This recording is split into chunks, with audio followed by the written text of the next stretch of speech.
The newly ousted Syrian president and his family have been granted asylum in Moscow, according to Russian state media, after fleeing Damascus as rebels advanced on the capital.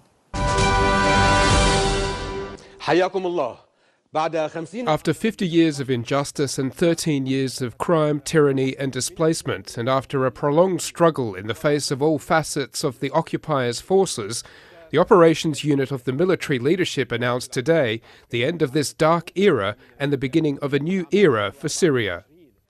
That's how Syrian state TV broadcast the news that Bashar al-Assad had been overthrown by rebel fighters, ending almost 6 decades of his family's brutal dictatorship.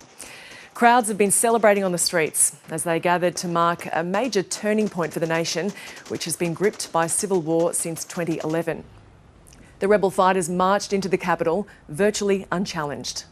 It's like a dream.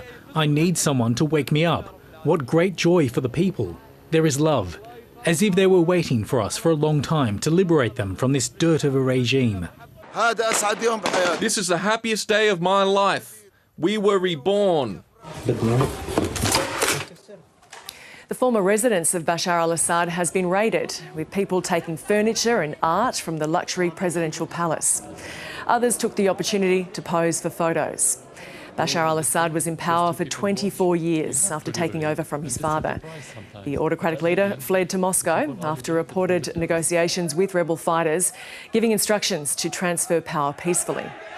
The Syrian rebel coalition is vowing to protect minorities.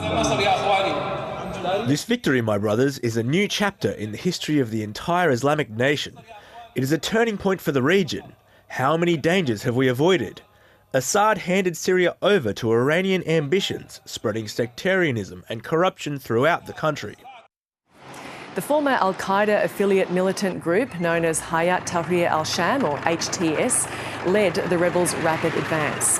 It's designated as a terrorist organisation by the US and others, including Australia. The movement has been joined by militia groups backed by Turkey. The coalition launched its surprise assault while the Syrian government's key allies, Russia and Iran, are preoccupied with their own conflicts. Many Western leaders are welcoming the fall of the regime, but US President Joe Biden says it's also a moment of risk and uncertainty.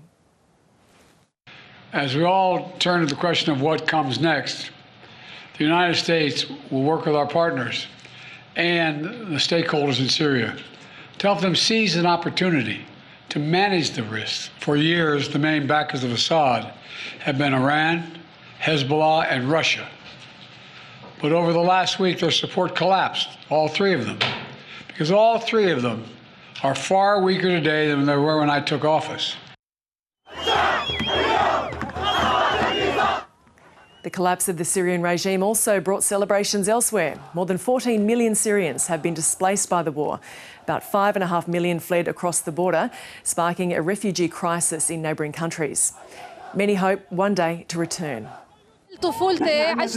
All my childhood, I lived through the war with the Syrian regime and with all the people who came and occupied Lebanon, taking all the country's riches. I feel that part of my childhood has returned to me today.